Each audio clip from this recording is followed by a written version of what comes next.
before we bring out your final act of the evening, before we bring out your headlining act, I'd just like to tell you a short story.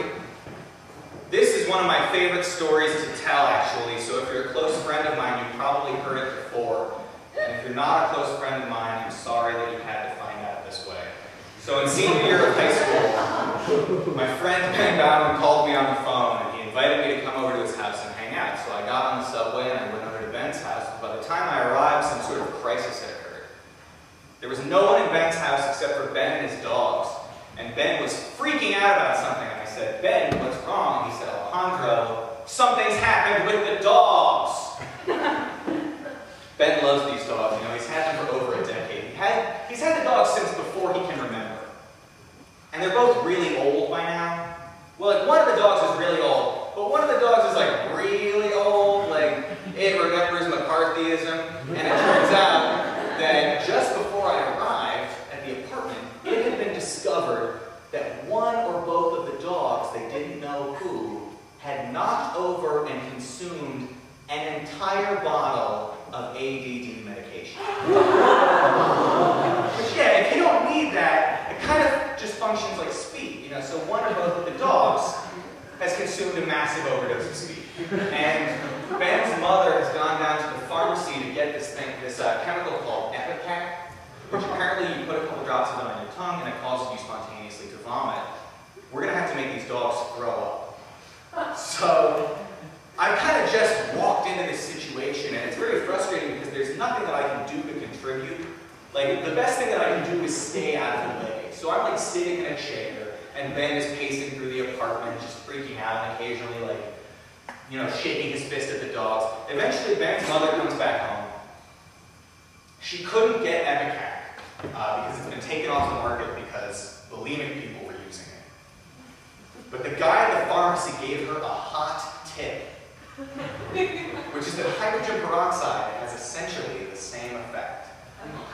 And I would venture, if you do some research, that a lot of chemicals probably make you throw up if you drink them. I get everyone into the bathroom. Everyone goes into the bathroom. Me, Ben, his mother, and the two dogs. And Ben's mother fills a turkey baster with hydrogen peroxide. And we get the younger of the two dogs into the bathtub. And Ben's mother grabs the dog's face, pries its mouth open, squirts hydrogen peroxide down the dog's throat. And the dog goes, and then walks away, feeling kind of sick, going for a little stroll. And so now, finally, I've had nothing to do this whole time. Now I have a purpose. And my purpose is to get the dog off the carpet that it's on before it throws up. And this dog is very dense, and it does not like me, so I'm pushing the dog. And the dog is kind of going, pushing the dog, and eventually the dog goes, and I realize that the only thing I can do to prevent the dog from throwing up on the carpet is just grab its head and point it over the hardwood floor. So now, the dog is throwing up and I'm just holding its head over the hardwood floor. This is my Saturday night street out. Meanwhile, back in the bathroom, they get the older of the two dogs into the bathtub. Ben's mother fills a turkey baster with hydrogen peroxide, pries the dog's mouth open, and squirts hydrogen peroxide down his throat, but she misses a little bit. And upon contact with the air, the hydrogen peroxide turns into foam, and the foam gets caught in the dog's nostrils, and the dog begins to choke. And so everyone goes, ah! I don't know if you've ever been in an emergency, but it's always wise to go, ah! So you know that it's an emergency. So I'm here, ah! And I plug into the bathroom, I go, ah, what's going on? I'm like, ah, what's happening? And we're trying to think to ourselves, like, how do you suggest to a dog that it exhales sharply through its nostrils? So, you know, we're like pushing the dog on the back of the head and blowing on its face, and the dog totally doesn't get it. After like 15 seconds, this dog is starting to wonder why it hasn't breathed in a little while. We are just terrified. We're, you know, trying to shake the dog now, and it's been like 25, 30 seconds, no reaction, and Ben, in an effort to free the foam, starts just pushing the dog's stomach, and the dog looks very uncomfortable. Now it's 35 seconds, and we're panicking, and we're going, BB, don't die! The dog's name is BB. Don't die, BB! Don't die!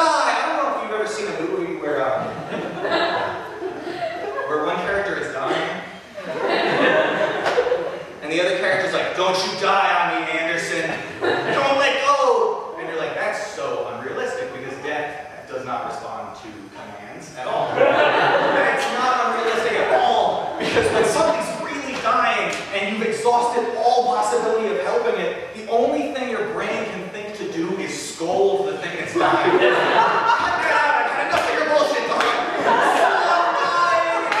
Like 45 seconds, we're going thrashing around, panicking, and we're screaming, don't die, baby, don't die. We've stopped trying to even free the phone, we're just shaking our hands at the dog, don't die, and the dog is wondering why.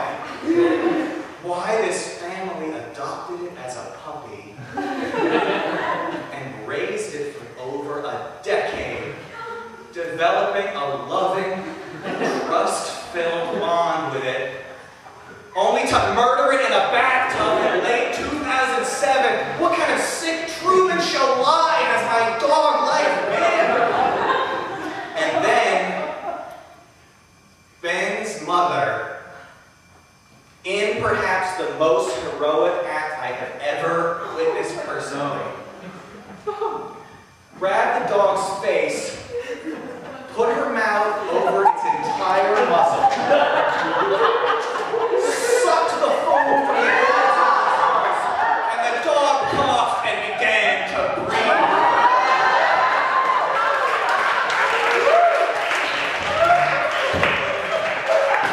And then it threw up, because that was what we were trying to do the whole time. And, I guess the end of this story is that after both dogs threw up, we sifted through the vomit. We sifted through it like it was owl pellets and we were third graders. I wonder what this happened. And it turns out that the younger of the two dogs ate all the pills. The dog that we almost murdered didn't eat any pills. So it's a good thing we didn't kill it. So we're about to bring out your final act of the evening, ladies and gentlemen. Thank you so much for coming. Congratulations to anyone who's